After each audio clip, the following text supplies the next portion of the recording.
Hey everybody, and welcome to another episode of Saturdays on Lonis Lane. I'm Taylor, your host. This is Tyler, my twin, and Cody, my other brother. And we are so excited to bring you last week's results as well as coming up week 2 in the SEC. Let's get down to the nitty-gritty, right? We've got a great show. We've got a lot of information to get out there and not a lot of time to do it in. So let's get down to the nitty-gritty.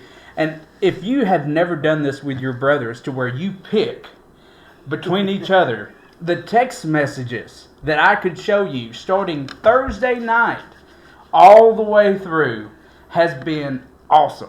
I may have to post them just so you can see the trash talk between all three of us. I'm sorry, but we had a great time doing it. So I would encourage you, if you've got brothers or sisters or family or just friends, this may be a fun thing to do for each other. So to go through how we did last week on our pick'ems, me and Tyler, we actually did fairly well. Alabama messed everybody up, but we went 14-2, yes, while Cody went 12-4. Now, we need to talk a little bit about Cody's picks, right? He picked Baylor to beat Auburn. Yep. Nope. Yes, sorry, Baylor. So Baylor had to travel to Texas. No, Auburn had to travel to Texas and play Baylor, and Baylor looked like a pretty decent team. I mean, even right off the bat, they scored first, and there was some trash talk going on right there. Yes. So Cody picked Auburn. Auburn looked pretty good. Yeah, I was very surprised. Honestly, some of the reports that you had heard throughout the offseason, Coach talking about, hey, be easy on our quarterback. Let's not bring him down. It's just practice. A lot of that was going on. You're thinking they're making the trip out to Waco, and like you're not thinking very good. So yeah, and you got to think on my picks too. Like if we all pick the same 16 team, like there's nothing there. So I'm gonna think out of the box some too. I'm gonna take my chances on a few teams. Sometimes I'm gonna get burned, and I feel like this week that's what happened to me. And I understand the easy pick of picking Baylor because it is at Baylor. Mm-hmm. Jackson Arnold really passing the ball. He just threw for a little over 100 yards, but rushing the ball, he ran for like 140-something yards, right? 137. Yeah. 137. So he on the ground he did very well. Yeah. But looking through week 1, I think you're going to see a very similar all the way through. Offensively sputtered. Mm-hmm. They're other than Oklahoma, I think we don't have anybody who really just capped it off that made it really, really good. Now, another pick that Cody made was Tennessee over to get beat by Syracuse. Now, this was in Atlanta. This is mostly a home game for Tennessee. Essentially, yeah. And now, I didn't ask, but any sleeping on the couch after that pick, or? No, I think we're good. I think I was good on that one. I let her know ahead of time that's what that was going. But once again, like you lose your quarterback. Nico leave for more money, yeah. You lose your running back. 90% of your production. Squirrel White gone. You lose your receivers. Like you got a lot of offense to replace. Mm-hmm. You lose your 2 best defensive players. And Syracuse played. I mean, they won 10 ball games last year. Once again, you rolled the dice. I rolled the dice. Which is why it's a good thing you never made it to Vegas. Never made it. So, I'm still gonna pick some of those off the wall, random, picks just to be a little different and see how it goes. So there was one game that you picked that me and you agreed on. Mm-hmm. We thought that LSU would go into Death Valley in South Carolina, mm-hmm. and lose to Clemson. There was so much coming out of reports of how good Clemson was going to be. LSU's receivers may or may not be ready. They're still young. They're all new. Is that chemistry there yet? Nussmeier actually was one of the better quarterbacks of the weekend. Mm-hmm. Yeah. So LSU did great. Defensively, though, they were outstanding. So we look at LSU, and you picked Clemson, I picked Clemson. We both lost that this weekend. I didn't realize that Clemson was 0-4, 0-3 going into that game in their last 3 games, or against SEC opponents either. Yep. So probably should have taken that into account. But once again, you're at home. You've got your core back with your quarterback. You got some receivers back. They were kind of replacing some running backs, but I thought their running backs looked pretty good. Yeah. And for the most part, a lot of their defense was back, and they didn't play like I expected them to. But LSU looked good. Yeah, LSU did look good. And LSU looked really good. the reason why, like Cody said earlier, you roll the dice. Like we said, they're going into Clemson. They're going to Clemson to play, and LSU showed them who the real Death Valley was, who their daddy was, where real Tigers were. So that was my roll of the dice, because they put in the factor as well as that they're on the road. LSU was playing, a good Clemson team, and that was kind of my roll of the dice pick. That's why I picked LSU last week. So, that's. So there was one game that y'all two voted against. Y'all thought Texas was going to beat Ohio State. All the reports coming out of Texas, number one in the AP poll, number one in offensive production. You have a quarterback who is a 5-star quarterback that everyone's hyped up on. He's a Manning. How bad can he be? Well, not so fast. Luckily, I picked this one right. Or Tyler would have won the weekend. Yes, or I would have won the weekend. So, we're going to talk a lot about Arch Manning, what we saw. Are we worried? Do we think that there could be a spot to where maybe a backup may be looked at? So we're going to get into Texas and another game that we all lost and 99% of America lost, except for Lee Corso. Lee Corso retires. He picks 6-0 on College Game Day. Craziness. I've never seen anything like it. Picks Florida State to beat Alabama. Yep.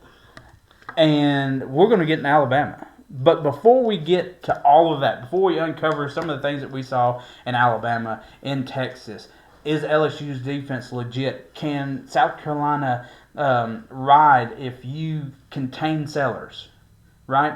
But before we do that, let's get into our Week 1 Standout Player of the Week. And we're going to start with Tyler. All right, so I believe I picked Oklahoma's quarterback, if I'm not mistaken. And let me get to the stats real quick to him. The man threw. His stats were 30 and 37. Granted, it's Illinois State, but for 392 yards passing, 3 touchdowns, 1 interception, and I just think he was throwing the ball down the field like it was nothing. I don't care that who you're playing. Mm-hmm. All quarterbacks looked horrible. You're looking at just errant throws all over the field. To be that consistent with that completing percentage looks really good in Week 1. Yeah. Yeah, so that's why I picked him this week. And he's not a bad quarterback as the stats show from Week 1. Let's see what he does next week. We'll talk more about that here in a few. Big game this week. So I picked him. He's a lot of stats, and the interception kind of hindered it right there a little bit. But that's something he did though at Washington State. Yeah, the kid threw for incredible amount of yards, as you see for most Washington State quarterbacks that transfer, and are just in general. They throw the ball really well. They do a really good job at throwing the ball and protecting the ball for the most part. And so he just continued what he had done from last year. Now, Cody, your pick is a surprise pick, right? Because he probably went into that game thinking he was doing mop-up duty, and then after the first play of the game, he gets thrown into it. Cody, tell us about your pick. Well, and I had no idea about this guy whatsoever, and I will butcher his last name. I've listened to it 100 times, but I am going to give it a shot. Bo Parabola, something. Bo, that's who you are. Bo came in and transferred from Penn State. He graduated there from Penn State, and it's a grad transfer. He's got 2 years of eligibility. This kid looks like the real deal. Yeah. And he was probably stuck behind some guys. I haven't really looked at the quarterback depth chart there, but the guy was phenomenal. He can run, he can throw. He was 23 of 28 for 283 yards with 2 touchdowns. Yep. He had a 51-yard touchdown pass. On the money, in stride. I mean, it was a dime.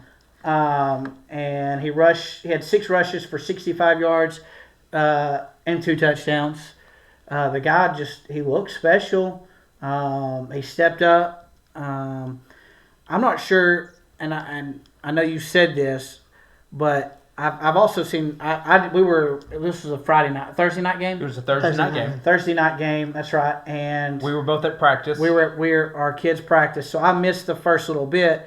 Somebody told me that he had just come in and played. The other guy, the guy that got hurt, Horn got hurt on a play that he was just coming in to run a wildcat. So he may have actually started. We probably should have gotten the answer on that, but either way, it was not him being the starter. He was just going to do some back and forth with the guy. But buddy, keep balling out because that looked pretty special the other night, and a name that everybody should probably keep an eye on because I know once again Central Arkansas, big deal. But you put up those completion numbers and rushing the ball like he did, and it's pretty special. So for me, I go defense, right? Y'all put up your quarterbacks, whatever. I'm a defensive guy. Defense wins championships, baby. All day long, every day. You want to go back and look at national champions, defense is where it's at. Defense is where it's at. And I've got Tennessee's Aaron Carter.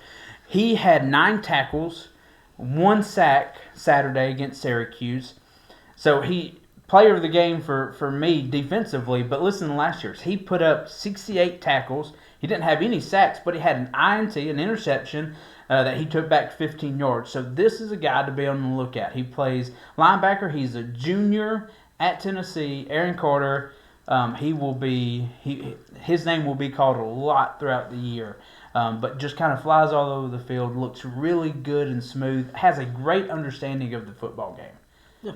Good body type for he really is. Yeah. I mean, you just look at him. He looks like a defensive guy that's just coming for your head. Yeah, and he plays fast. So let's go. This past week, it was a great week for the SEC. 14-2 for the SEC. Have a huge win at LSU over an ACC team at Clemson, who is supposed to pick to win in many cases the national championship. Mm-hmm. So great weekend for that. But we have some questionable conversations, right? Yep. Texas of offense struggles. Yeah. We go back, though. I mean, think about it. Who did they play? Well, they played Ohio State. They played Ohio State. In the shoe. Who won the national championship in 24. Who has the defensive player of the year and offensive player of the year. Who has one of the best offense? They have one of the best defenses, and they had. That's how they won the national championship. And now, granted, some of them have left. A lot of them they were placed in the defensive line, which they look great. On the back end, you got Caleb Downs flying all over the place. Made a big tackle there at the end of the game to kind of seal it. Yep. It's just yes, Texas. There were some passes that Manning missed. Some of those easy, pitching catches that should have been made. The first ball, I think he threw right at the feet, threw it a little short. He was 5 yards, skipped it 5 yards short. And so I'm not really sure if it was running back or receivers, whatever. Who you blame it on, you just don't really know because you're not there in the locker room. But yes, I do think their offense, they didn't run the ball very well. No. They did not. Kind of got manhandled up front. Yeah. On both sides of the ball. And it was weird watching that game, especially the first 3 series. It was which offensive coordinator is going to say, all right, let's punt the ball. They were going for it on 4th down. Texas got the first one, turned it over on downs the second time. Ohio State did the same thing on the 50-yard line. It was crazy. It was absolutely crazy. 5 times I think 5 times Texas went for it on 4th down. And they only got it once, if I'm not mistaken. Once or twice. Because it wasn't many. Their percentages were really low on 4th down. But if we're looking at Arch Manning, Yep. he was 37% off-target throws. Yes. Off-target throws. That is, that's not even in the area. That's uncatchable balls. Balls that were skipped. There was some questionable decision making in trying to force some throws. So, listen, this is a young kid. He's got the world on his shoulders. There's a lot of pressure for Arch, and I get it. But you don't go to Texas without understanding that the world is on your shoulders. So, Arch, I'm not going to sit here and tell you to do better because I can't do it. But the expectation for this kid is Heisman-esque, and it was far from what we saw Saturday. Now, if I'm giving my personal opinion, Texas has a couple of games coming up where I think some of these are going to kind of get ironed out, right? Mm-hmm. Got 3 in a row. He's got 3 in a row to where it's not give me games, but just he's not going to be pressured like he was at Ohio State. They're going to be at home. He's going to be able to get in a rhythm that I think that he really, truly needs. But the expectations coming out just did not match what we saw Saturday by no means. And so I would say that some of this criticism is justifiable, correct? I think he like you said, he's young. He's going into the shoe, playing against a very good defense.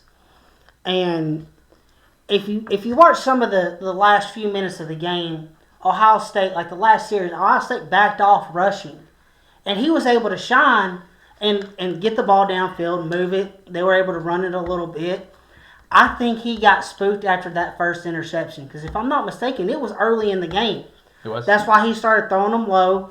And there's a lot of people saying he threw it sidearm a few times. Yeah, there's some pictures out there that said that didn't look like a Manning throw. That don't. So, and of course, a lot of people are memeing it. He's adopted. No, he's young. He's inexperienced. He will get it figured out. It's going up against one of the top defenses in college football. I have no worries about Arch playing the rest of the year. I still think he's one of the top front runners to win the Heisman this year. He just played a very good defense. And I think one thing that we're not talking about is the fact that Ohio State's defense coordinator is Matt Patricia. Yes. Who is a Super Bowl winning defensive coordinator. Multi-Super Bowl winning. And if you go and you watch film, you will see in a couple of plays where Caleb Downs comes down onto the line and everybody just kind of rotates counterclockwise, and he doesn't know what coverage is going on. He takes a sack on this play because there's no one open, and he has no clue where people are going. Yeah. Because Matt Patricia hides his coverages so well. And Sark said this in an interview later after the game. He said that was one of the best disguise coverages it gained for a defense that he's ever faced. Yeah. And you have one of the better defensive minded coaches definitely now in the college game. Yes. I would say. And one of the top offensive minded coaches going against each other. And this ain't the first time they went up against each other. 7-14 ball game. I mean, now if we go back and talk about Manning, what did he do 90% of the time when he came in the past? He was running. Well, he was running. Running the ball. He come around the ball. So he doesn't probably have a ton of career throws. And he definitely doesn't have any of those throws in the shoe against a top 5 defense. Yeah. No. And when he came in the semifinal game, because he had a couple of plays, it was to run the ball. Run the ball. Yeah. And he can do that. But and you may have the stats, Tyler. You've got most of the stats up. What did he run for? So Manning ran 10 carries, 38 yards with his long span 15 yards. So I mean, and we know him to run a little bit. He's definitely got the speed. I don't know if you remember in the telecast, he said, "Give my mom a shout out because I get my speed from my mom." because my dad's not very fast. Yeah, So 'cause Which is none of them funny are because fast. his dad is Cooper Manning, who all Mannings would agree is the most talented of all the Mannings. Yeah. Yes. But you didn't see his name in the NFL. Dealt with an injury on his back and could have very possibly been paralyzed if he'd have kept playing. So I expect to see great things from Manning. Mm-hmm. Yeah. How long does it take to settle in is the question. And I think he's at a great spot. Listen, losing the first game of the season is the best time to lose a game. if you're going to lose one On the road, on the road, in the horseshoe. you hate to lose. You hate to lose. But if you're going to lose one, lose it early. Lose it to a really good team. Yeah. Because you can recover from that. So let's shift. Because this next game, by all reports, was not a good game on paper. And I've learned to throw out everything that you think you know from last season in the way the game is now. With the transfer portal, Florida State is not a 2-10 team from last year. They are completely different. The whole offensive line, basically the whole offense, is brand new to playing a game with each other. And Most of them transferred with Gus. Mm-hmm. So, I mean, most of the offensive line transferred in. Some of the receiving corps, like, as a whole, their whole offense is basically all 11 new guys playing with each other. And we saw Squirrel White, which I had no clue. I knew he wasn't at Tennessee anymore, but did not know that he was at FSU. And I don't remember if we talked about this last week when we were picking the Bama game. I didn't realize, honestly, I had either didn't realize or had forgot that Gus ended up at Florida State. So, and let's be honest, Gus has owned Alabama. Yes. And apparently it's not just Nick Saban. It's Alabama. It's Alabama. Alabama. Yes. It's Alabama. That script A, he's got the number 4. And he lets you know after the game about it too. Yeah. Yes. So your kind of prone question is are they in trouble? Once again, I think you played a really good team. I don't think they're an exceptional team. I don't think they're an Ohio State. I don't think they're a Clemson. Do I think they can compete? They're probably up there in the top 5 in the ACC, if not in the top 3. You got to think Castellanos. I mean, he talked smack, and guess what he did? He backed it up. Backed it up. So, I wouldn't be surprised if you don't read in the next week or so him jumping into some Heisman candidate things. I mean, what were his rushing stats? I didn't get that, but Okay. I'll pull it up. Give me 1 second. I mean, he looked good. So, but his counterpart on the other side, Ty Simpson, did not. I mean, he was another one of those kind of Arch Manning type where his throws wasn't on time.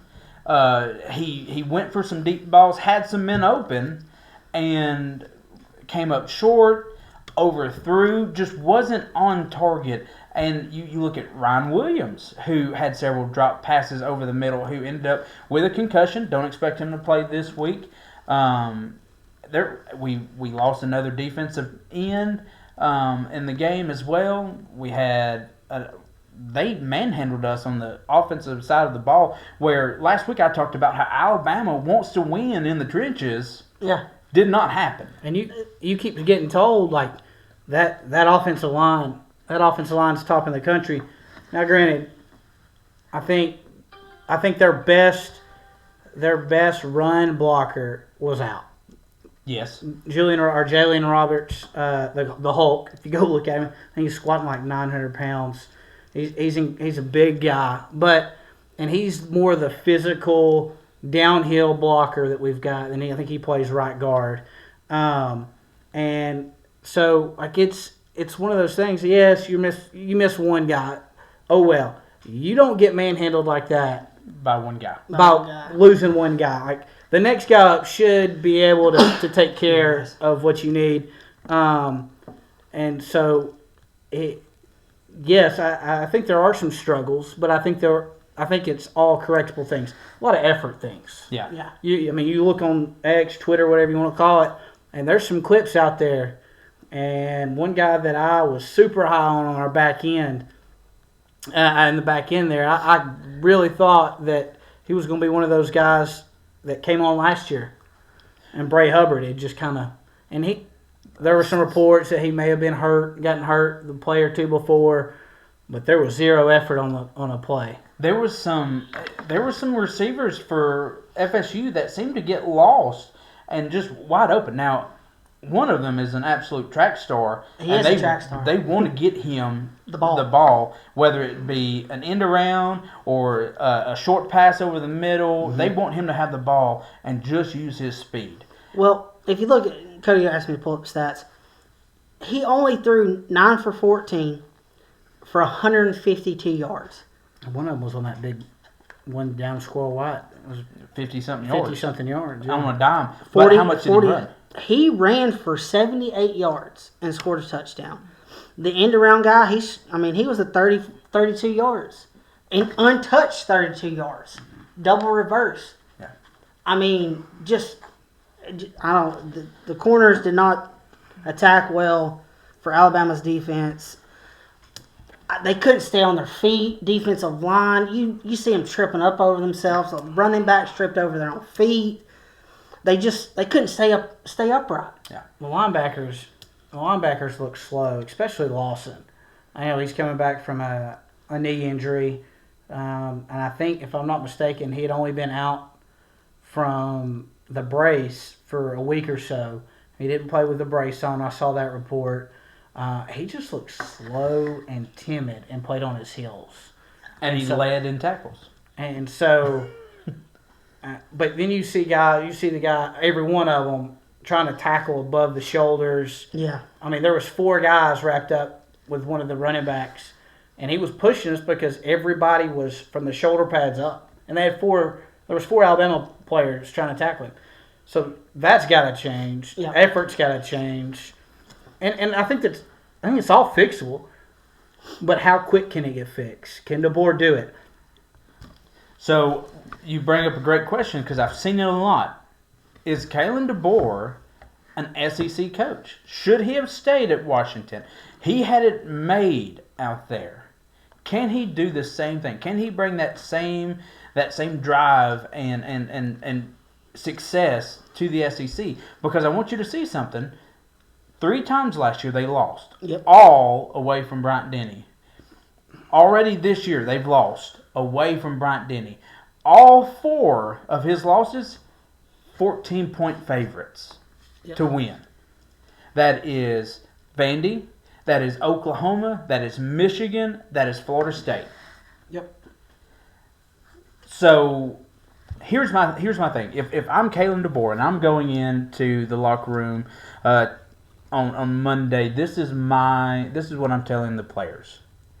You're not defined by this game.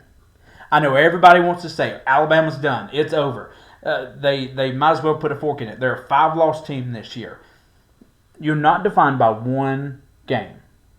You will be defined by how you leave this game and play next week and the next and the next. And remember, you've got this big team just across the state in Auburn who won, who you've got to go to their house. And you may be a 14-point favorite there, depending on how the season goes. You've got to go to Georgia, who I anticipate to be a loss for Alabama because they're playing between the hedges and a matchup that doesn't favor Alabama because Georgia's going to want to run the ball. And what we saw is Alabama cannot play from behind.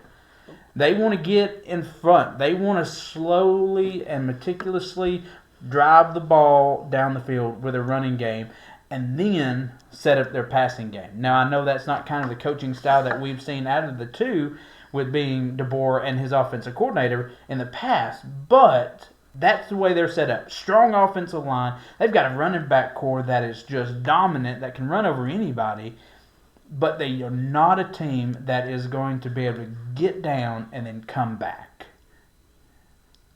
A lot of questions there. A lot of questions that are going to get answered. Look, in the words of Aaron Rodgers, all you fan bases, RELAX. Relax. It's week 1. So we got some people. Look, we're about to talk about Ken Sellers, Cary, South Carolina. And he did very well against Virginia Tech. Mm-hmm. but can he carry them? Can LSU keep up that hard work? I mean, you hear all this going on with Brian Kelly. Oh, he can't win the big one. He's lost all of his opening games, and he does it. And here we are wanting to say LSU, SEC champions. LSU could be contenders for the national championship. Relax. Calm down. We've got a very small clip of what could be a very long year. Okay? Now, Sellers. Look good. Yep. First drive looked incredible. Absolutely. Looked incredible. I mean, he drove him right down the field pretty quick. Looked great. And then they stalled. Yes. Virginia Tech was able to contain him with 4 people. I've got Sellers on my fantasy football, my college fantasy football team. I picked him because I believe in him. Absolutely. And then I got a little nervous after that first drive. I was like, okay, we're going to score a lot of points today. And guess what? Here's the thing. He does not have the talent around him that I feel that he needs because, like I said, they were able to contain him for most of the game with 4 rushers, and they got to him. And he wasn't able to get outside the pocket. They brought those ends up the field real quick, and he got swallowed up in there a lot. Yeah. So his numbers don't look, nobody's numbers other than a few look great this weekend on offense, but this is not the Sellers that we came to know last year that I think is still going to have a breakout year. I would entertain the thought of him being the best quarterback in the SEC, but do we see anywhere that South Carolina may be able to help Sellers outside of him running the ball? I mean, you've got the receiver, and I'm blanking on his name right now. He legit is a track star. He was the one that was qualified. Oscar Adway? Maybe number 8. Oh, sorry, that's Russian. Nick Harbor? Yeah, I think he qualified for second team on the USA team. USA team, and I mean, dude can fly. If you try to play him man up, good luck. But and he's a big kid too. But then again, Sellers has to have time to throw the ball. Well, you hear that they brought in all these skill guys in the transfer portal. I do think that might be something that they may have struggled and forgot to bring in. Now, and if you look back at this recruiting class, if I'm not mistaken, that is an area that they are targeting big time right now in the recruiting class. So I think Sellers is going to be fine, but I was pretty impressed with what he had. I think he'll be okay. I think he's going to do fine. I got one more. We talked about Beamer Ball and how he had brought his special team thing. And the only reason I really want to mention this is because they had an 80-yard punt return for a touchdown. To win the game. Yeah. First one since 2013.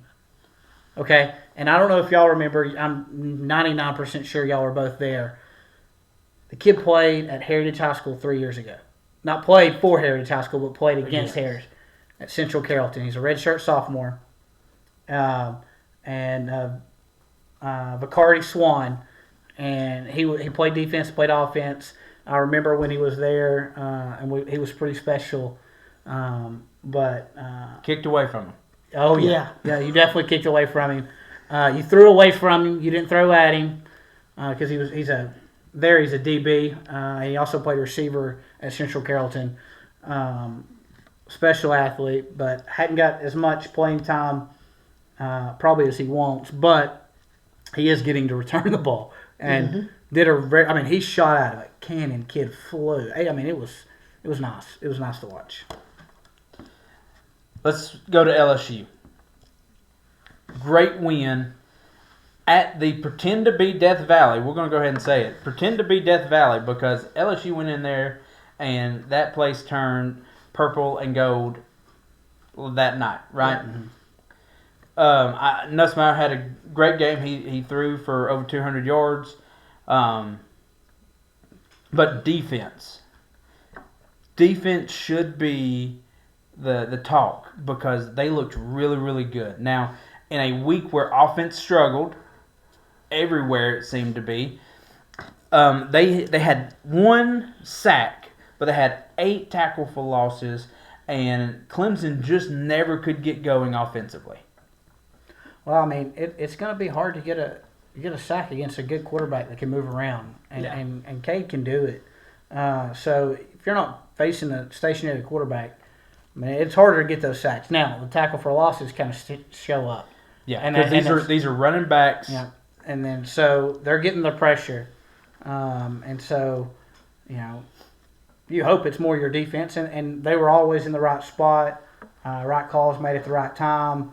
A lot of things go into play there, but I do think that defensive front played pretty special there. And they were able to score against what many believe to be one of the best defenses in the country. Does that scare you any if you're outside of an LSU fan base? Yeah, I mean, Absolutely. And they're only going to get better. Offensively, because offense is one of those things that you can't practice game time speed. You can't do it. So offenses always usually tend to struggle in the beginning. So yes, Nussmeier is going to get better. His receivers are going to learn him. He's going to learn them. At game time speed, it just gets better from here for them. Which I understand the hype that they've kind of been getting since Saturday night. But they still have a pretty tough schedule. They still are not looking, I believe they go to Tuscaloosa. Is that right? Or does Alabama go to them? At Alabama. At Alabama. So that's another tough game. They do go to Ole Miss. Which Ole Miss didn't seem like a young team. They threw the ball around pretty well. And then at Oklahoma. And those are the big games so they've got Florida, South Carolina, A&M, Arkansas at home, SEC-wise. So you're still looking at a tough schedule. So do they put all of their eggs in the Clemson basket? Is that the best that LSU is going to be, or is there still room in the tank because they're going to have it? I mean, I remember I was watching the start of the game where they were warming up, and they show that where the quarterback's throwing to the receivers, and I saw this massive man running a route, and he jumped, and I was like, holy cow. I looked him up real quick. He's a sophomore, Tredez Green, 6'7", 240. Yep. If you're inside the 10, and you're going to throw it, who else are you going to throw it to? Yeah. I mean, I'm getting 4 yards deep in the end zone in a corner somewhere and jumping, just throw it up. Yeah. 6'7". You don't have to jump at 6'7". Some of these DBs are 6'1", 6'2". Your wingspan, 5'8". Your wingspan's almost 10 feet. Now, granted, you don't even have to jump. He had 2 receptions for 17 yards, but a touchdown. He did have a touchdown. Yeah. So what are you doing? Now, they had him moving all over the place. He was motioning, lining up as a slot receiver, motioning. He was moving all around the field. I mean, body type-wise, that kid should be playing basketball. But so, I mean, he's got some guys that he can throw to. And like I said, they ran the ball pretty well. They rushed for 108 yards total team offense, but he threw for 246 yards. And so he had one of the transfers from 2 years ago, almost basically 100 yards, 6 catches for 100 yards. I think that's his number one target right now, and Aaron Anderson. Yeah. So speaking of basketball, Kentucky. Should we be just anticipating a basketball season already for Kentucky fans, or because they look sloppy? Both sides of the ball, couldn't move it, couldn't stop the other team, and it was one of those games where it should have not have been even close. Toledo's quarterback threw for 270 yards against Kentucky. The Torpedoes. The Torpedoes. And Kentucky's quarterback, 85 yards. And an interception. 10 for 23. This is year 7 for this kid, if I'm not mistaken. 6 or 7. For Zach. He was at A&M. I know he was at A&M. I'm trying to remember where else he's been. I think he's been 2 places, and now he's made the transfer to Kentucky. He only rushed for 14 yards on 10 carries. So I would say a lot of Kentucky fans are probably already trying to get their basketball seats ready for the basketball season. Yeah. And we haven't talked about hot seats yet because, most of the coaches that may be on a hot seat, like Kalen DeBoer, he's got a $70 million buyout. And that's just for him. Yeah. That's not to pay for another coach or to pay for all his assistants. Yeah. That's just him. Now, it's still early. We've already said it once, but I mean, there are a couple of coaches that are definitely could be there. But Kentucky, you won, but you didn't look great. But a win's a win. It is. It's a W. Week 1, you get a win. You can't win them all if you don't win the first one. That's right. So let's go to a coach who we figured may be on the hot seat this year, who did very well.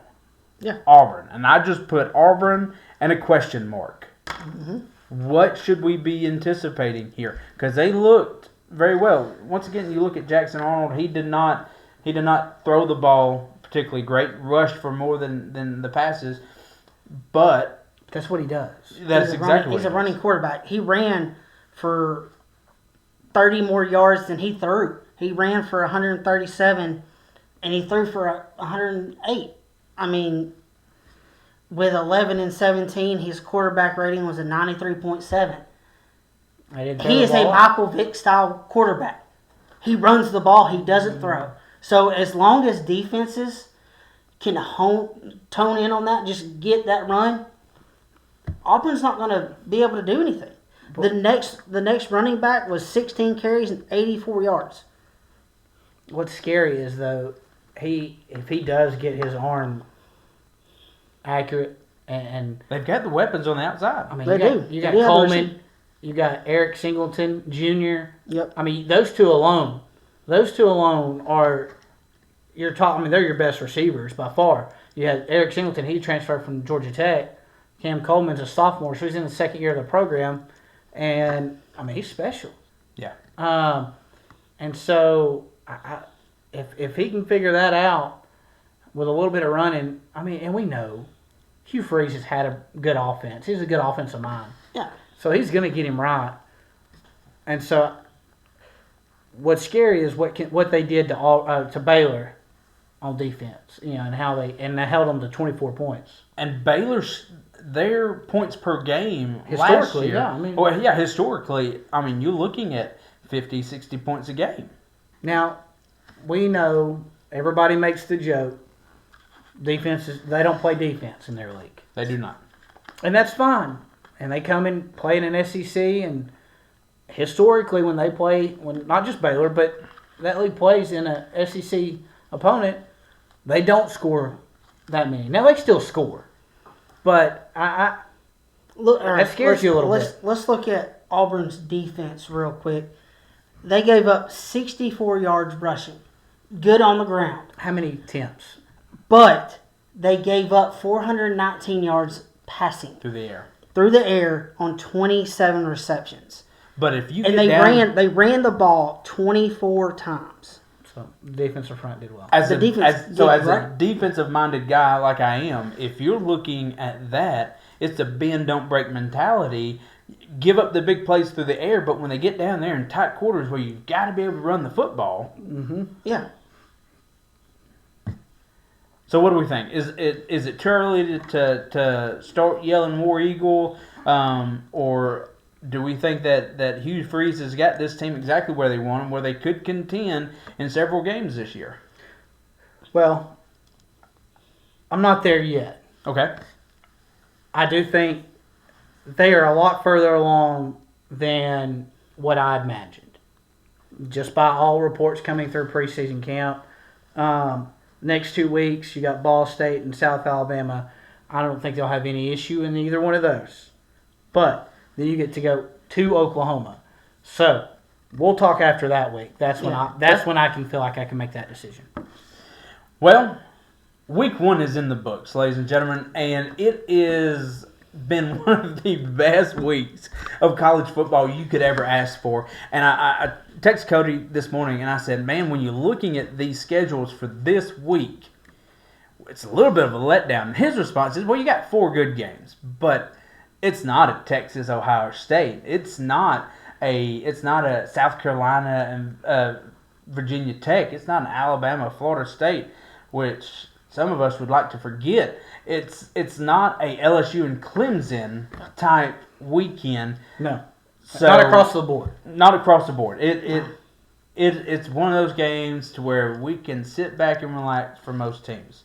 Some of these teams have easy first 2 weeks, but Texas loses to Ohio State. San Jose State comes to Austin. We're going to talk a little bit about this game and give our picks and then just kind of go through the list. I think, you get a bounce back week here. Sarkle, he'll get them going. And, listen, they only gave up 14 points to an Ohio State team who, yes, was also starting a new quarterback. But still, their defense played well for the most part. Mm-hmm. They only gave up 14 points. So, I don't think defensively they're too worried. It's offensively. They'll get it right. I think Texas takes care of business pretty easy, pretty quick. Yeah, I mean, I'm with Cody. I mean, it's San Jose State. You got Texas, who they played a great Ohio State team defensively. Texas wins it. They beat San Jose State. Is this a game where you leave your starters in on offense just to get them game time reps, or are you scared of a Boobie Miles, Permian Panther type injury that could really cost you your season? No, I think every coach has a number. Yes. I think they either have a number of plays or they have a number of points they're up. And maybe even a number of quarters. And so they may take all 3 into account. I think if there is a score number and he gets hit, I think they go ahead and because those backups need the reps just as much as because if he does get hurt, God next forbid, man up. Yep. And you got to see what you got, and they've got to have some meaningful reps as well, and some of them with other ones. Yeah, and that's something I think is hard to rep in practice because you got to get your ones practice with ones. Yeah. So I think that's kind of a big deal. So I think it'll be pretty quick. Yeah, I've got Texas as well. Tyler, did you give your pick? Yes, I said Texas. Texas. Yes, All right. Same state, Texas A&M hosts Utah State. Haven't talked anything about Texas A&M. They kind of handled business this weekend. Cody, do you see them continue that? Yeah, I think they'll continue on, and they had San Antonio there, so we'll see how they go there. I think they'll continue on. Texas A&M, no problem. I mean, they've got a young quarterback, but good meaningful reps for them. So, Aggies versus Aggies. And Aggies going to win either way. Texas A&M's favored 96.2 over Utah State. So they did give up 24 points though. Yeah, they did. But I still think A&M's going to win it. Looking at Utah State there. Sorry guys, quarterback. He 19 for 28 with 1 touchdown. Don't really say the yard. 233 yardage. So, he can sling the ball. It looks like he can, but I still pick. Was it later in the game they gave up a lot of points? Because I want to say it was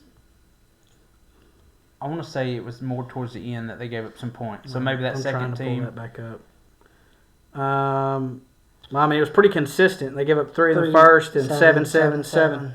So it was pretty consistent. You're probably seeing they gave up 10 in the first half, and then yes, it wasn't necessarily close, but you did give up at least 10 points to your starters. Yeah. Yeah.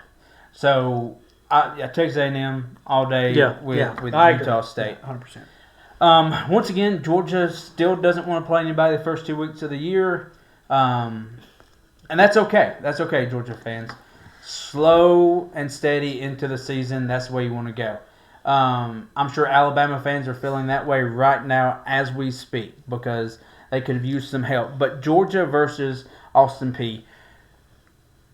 I don't see Georgia having any troubles here. I see, I still see them doing things that you're not technically going to see them try to do in regular season. I think they're going to try to pass the ball on them, get Gunnar Stockton some reps downfield so they can kind of see where they're at. But I think overall, they're going to want to try to run the football. Tyler, Georgia have any trouble?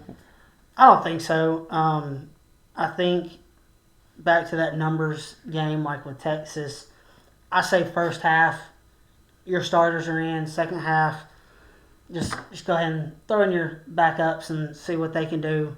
Because you can see what happens when players get hurt. Stockton went in last year, won the SEC championship for him. Yeah. So get those. And all of our picks this last week were Georgia, Texas in the SEC championship. So you might want to get those backups some reps in game time, even though it's a meaningful or non-meaningful game. It is what it is. And not to put salt on the wound for Georgia fans, but Carson Beck looked really good against Notre Dame, the Catholics versus the convict game. Yeah. He looked really good. Yes, he did. So I think Georgia takes care of business pretty quick. Absolutely.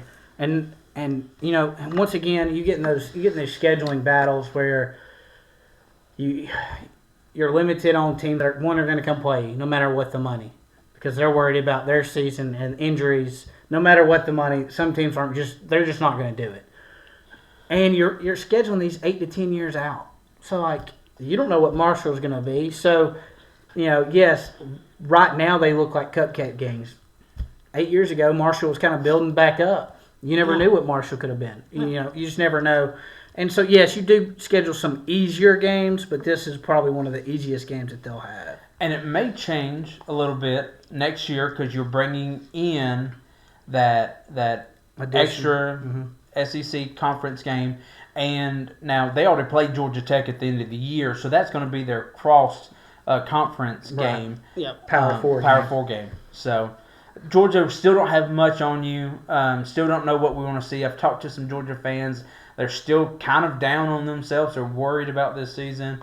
But we won't know anything. Their first true test will be the 27th. The next week. The following week. No, they got Tennessee. Oh, they've got Tennessee early this year. Yeah, Tennessee week 3 on the 13th. Yeah, so that'll be their first real test. I mean, it's a good one. So, Georgia fans, we'd love to hear all fans. We'd love to hear your comments and prediction stuff. Every week we'll make picks. We want y'all's picks as well. So put them in so we can have fun along with some of y'all's picks as well. But definitely chime in a little bit, and we hope soon to have some friends, friends of the podcast here on either in person or on phone. We'd love to do that real soon, just to talk football with as well. Yeah. So it's coming. Trust us, it's coming. But we'll move on. Now we got what? Ole Miss versus Kentucky. Ole Miss. This is an SEC matchup. Early in the season. First one of the year here. I hate that it's Kentucky. Yeah. Had to be somebody. But it is Ole Miss. We get to see Ole Miss. Ole Miss didn't even play on TV where we live. We couldn't watch them. But they do play. They play Kentucky. This does not look like a good matchup. No. I think Ole Miss blows Kentucky out of the water. Sorry, Kentucky fans, but I just think, the matchup prediction this week for Ole Miss is 83.6 to 16.4 to Kentucky. I don't see Kentucky.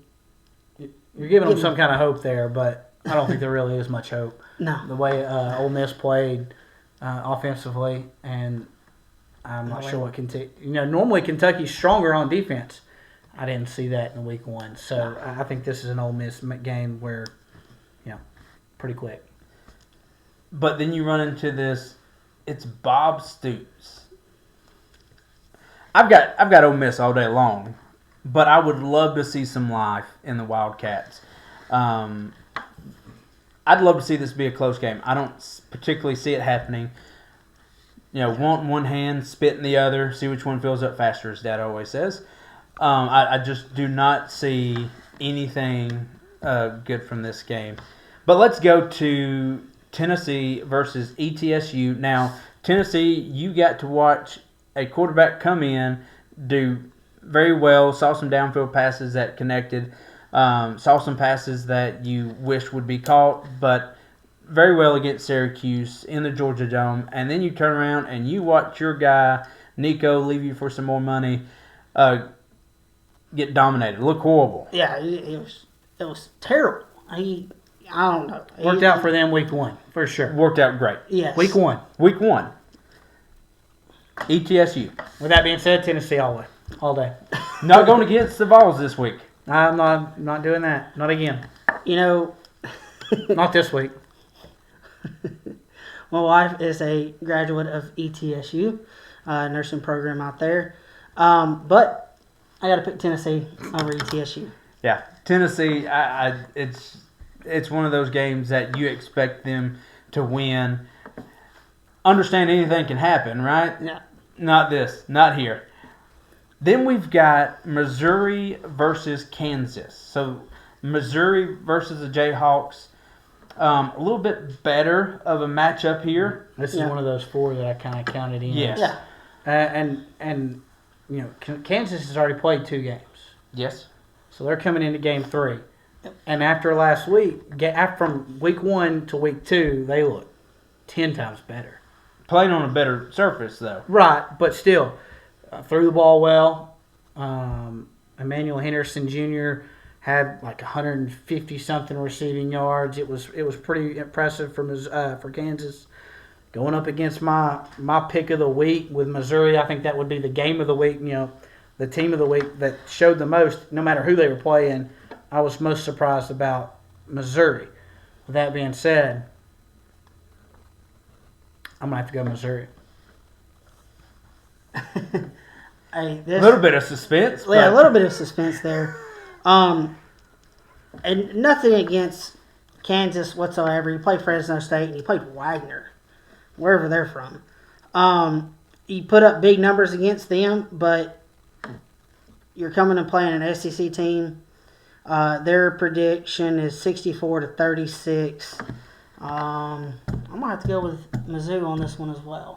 Yeah, I'm going Mizzou. I like the Jayhawks. I like what they're doing out there. They're going to have a really good year.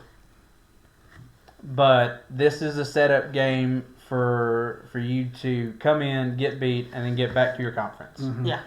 So Mizzou all day long. Now we have Florida versus South Florida. Now, South Florida looked really good against Boise State. Oh, they dominated. Or Boise State looked really bad against them. However you want to ride that pony. But you have this looks like a really good matchup for a Bill Napier team that these first 2 weeks are kind of those 2 weeks you expect them to win. Is there an upset alert here for Florida? Are they looking ahead on the tough schedule, or does Florida handle business here? I'm going to take some time real quick just because my uncle is Emily's uncle is a big Florida fan. And he has told me, hey, you don't give Florida enough love. I don't think you watched the first episode because I think we gave Florida all the love we can give them. Mm-hmm. But their defense, Long Island University, it doesn't matter who you're playing. You still have to stop the team. And they did. They looked pretty impressive. They didn't give up any points. They had 2 first downs. Long Island had 2 first downs. So that defensively, that's pretty impressive. Now, granted, they had 100 yards worth of penalties. Not Florida, but Long Island did. But they moved the ball, played well. I think South Florida is a good football team, but I think Florida continues with their defense that we've talked about over and over and over again, and their offense is definitely good enough to score. No problem. I'm going with the upset. Ooh. I'm going with the upset because they played Boise State, who was picked to kind of win Yeah. that conference and even represent them in the playoffs. They gave up. South Florida gave up 256 yards in the air and 122 yards on the ground, and they still held them to 7 points. I think South Florida wins it. I mean, I'm sorry, Florida fans, and I know there's a lot of y'all out there that are probably watching us and just like, what? You're going against the SEC? I'm going with the upset in South Florida. This is a man who refused to pick anybody but SEC last week because we're an SEC podcast. Yep. And you heard it first here, guys, that Tyler, who wants to be different this week, Absolutely. picks South Florida over Florida. He's got a little leeway on some losses. Yeah, wins and losses on that one. against Ladies and Cody. gentlemen, listen here. South Florida is going to be okay. They're going to win some games. And they smacked Boise State in the mouth. Boise State went home limping. Well, they went home in a wheelchair. They got slaughtered. But this isn't Boise. Give me the Gators all day long in this game. Anywho, we're gonna speed this up just a little bit. We've got in-state matchup here. You've got Arkansas and Arkansas State. Still haven't saw much from Arkansas, but it was kind of a close game. They kind of took over at the end, but it was a closer game for them. Who do we got, Cody? Well, brick by brick, I think it's still the coach there at Arkansas State, right? if I'm not mistaken. But Nah, give me the old Hogs. Yep. Give me Call some the Arkansas. Hogs. Call the Hogs. Arkansas wins that game. Let me tell you something. Butch Jones, say what you want to about him. He can recruit. He had the best recruiting classes at Tennessee almost every year. Now, he couldn't translate that to the field. But with that being said, absolutely, we're going with Arkansas. South Carolina versus South Carolina State. Another in-state, so you've got the Gamecocks versus the Wolfpack. Who do we got? South Carolina. It's not the same Wolfpack as it's been in the past, It's is it? not the Wolfpack, Taylor. Is it not? No, they're the. No, that's NC State. That's NC State. Not They South are. Carolina They're looks like to be Bulldogs per their mascot. Oh. Or some type of dog. Well, that changes my pick a little bit. I wouldn't vote. I wouldn't go against South Carolina, but I feel more confident now. Whew, I probably should look into this a little bit better. South Carolina. South Carolina. We got to South give Carolina. love to South Carolina. They're doing great over there. Beamer ball, South Carolina. All right, another in-state matchup with LSU, Louisiana Tech. LSU, the way they played, I think it could be a letdown in how we are on them, but I don't think it's enough letdown for them to lose the game. I think LSU still takes care of business. Yeah, LSU take care of business there. Yeah, No question to ask. LSU. Mississippi State versus Arizona State. This is another one of those good matchups This that is you were definite- talking about. I'm high on Mississippi State. I've said it for 2 weeks now, and I'm saying it again.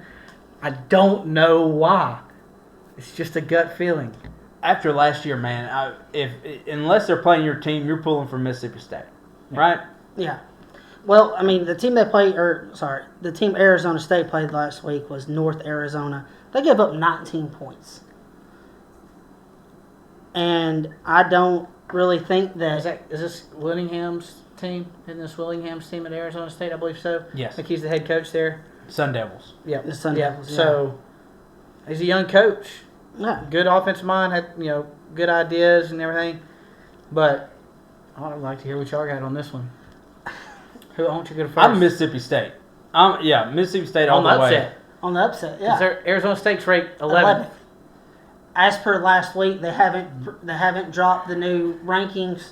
They will move up in the rankings due to Texas losing, Alabama losing. Well, Texas won't drop that far. But Clemson losing.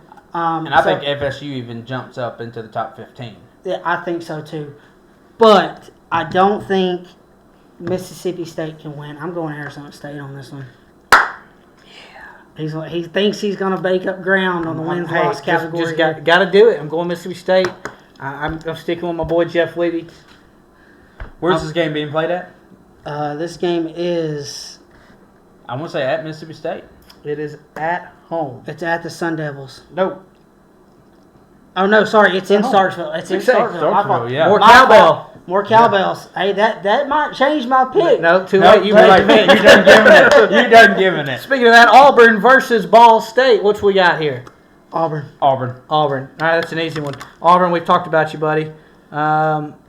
Who's next? We got Vandy versus Virginia Tech. This is another one of those 4 that I kind of put in there. 3 or 4 that I said. Does Virginia Tech? I mean, they have SEC games both first 2 weeks. Are they trying to join?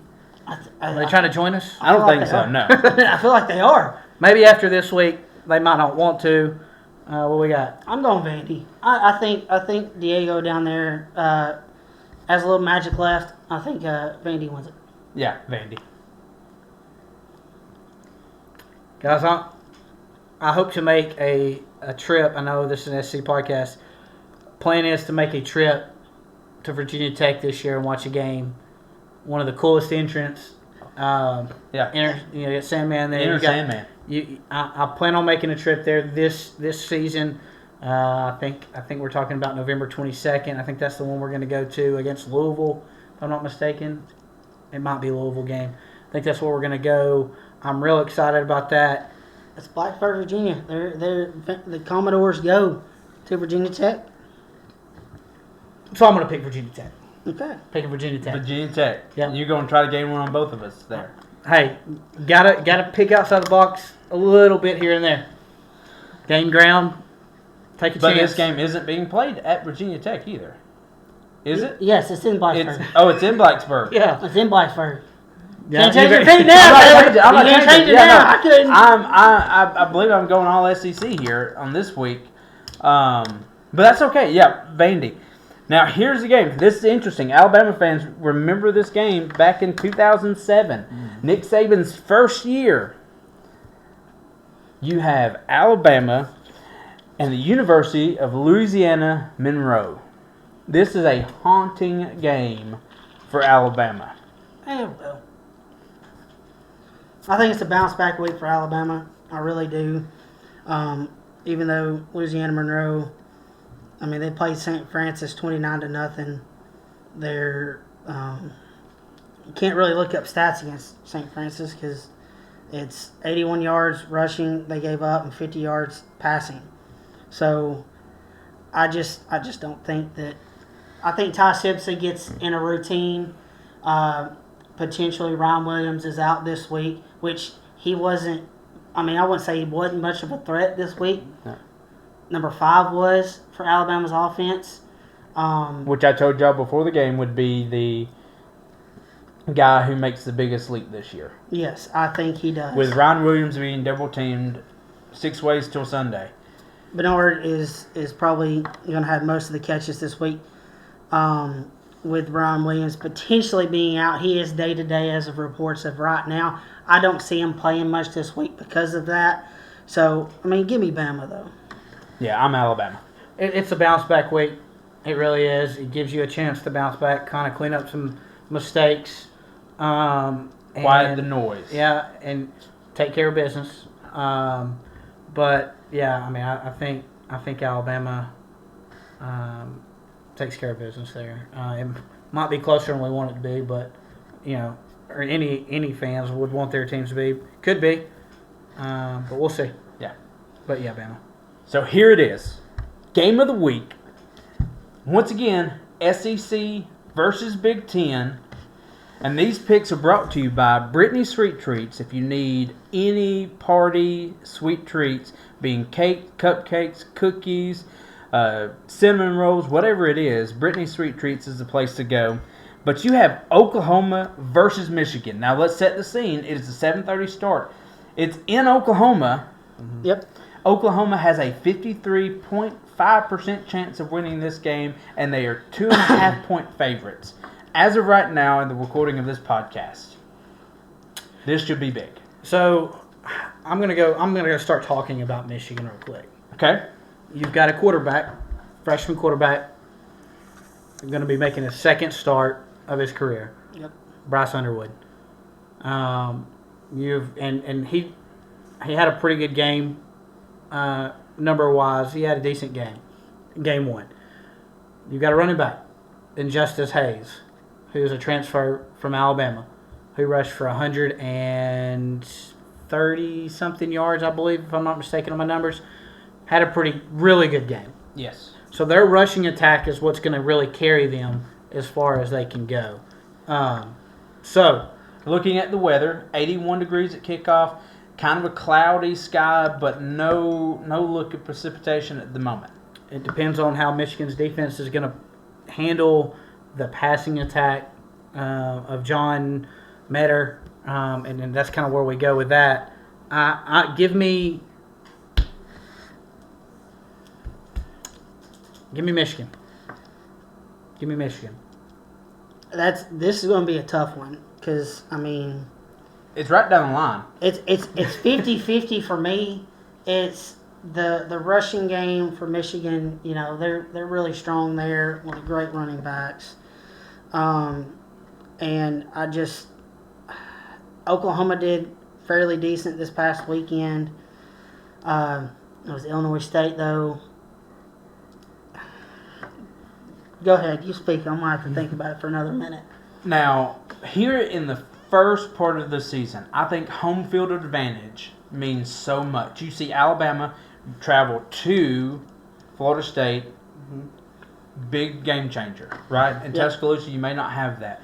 If you have Texas going to Ohio State, I think that's a huge game changer. Neither offense could really move the ball particularly well or consistently, right? You had a couple of big gains that got you in the end zone, but other than that, it was kind of a defensive struggle. You have LSU that went to Clemson that didn't work out for them, but if I'm looking at this game, I think the safest bet is to take the home team, and that is the Oklahoma Sooners. Your pick. Oklahoma's quarterback threw for almost 400 yards. Are you going to sit here and scratch your head on this one? Yeah, because this is a lot tougher. It's a lot tougher decision this week. Let's look at their defense, how they did. Michigan's defense real quick. They had 2 sacks. They gave up 17 points.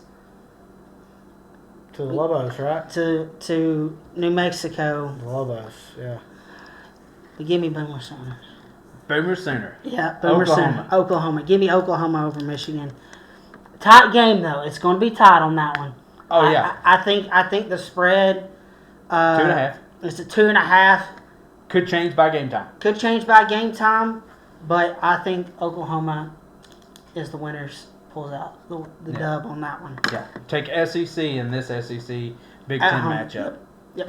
All right, guys, that is all the games that are happening this week. There are 15 of them. Remember, you do have Ole Miss and Kentucky. So that brings us to the end of today. And, man, I'm scratching my head. I don't know how the season is going to go.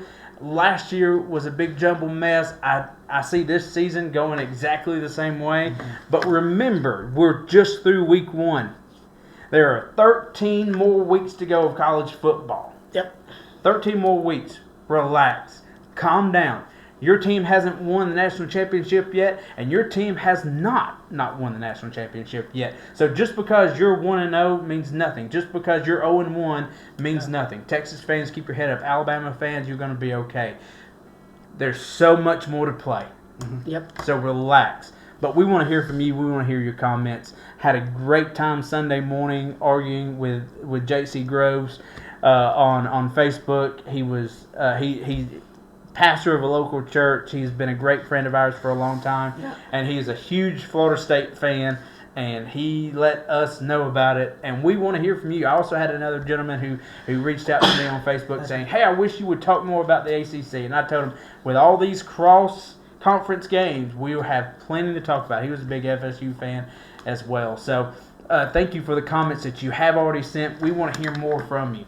We also would love for you to hit that subscribe button. That's going to help us grow this podcast. It's going to help us do some really cool things. We are very heavily involved in the local community and local sports, athletics, with our kids playing sports.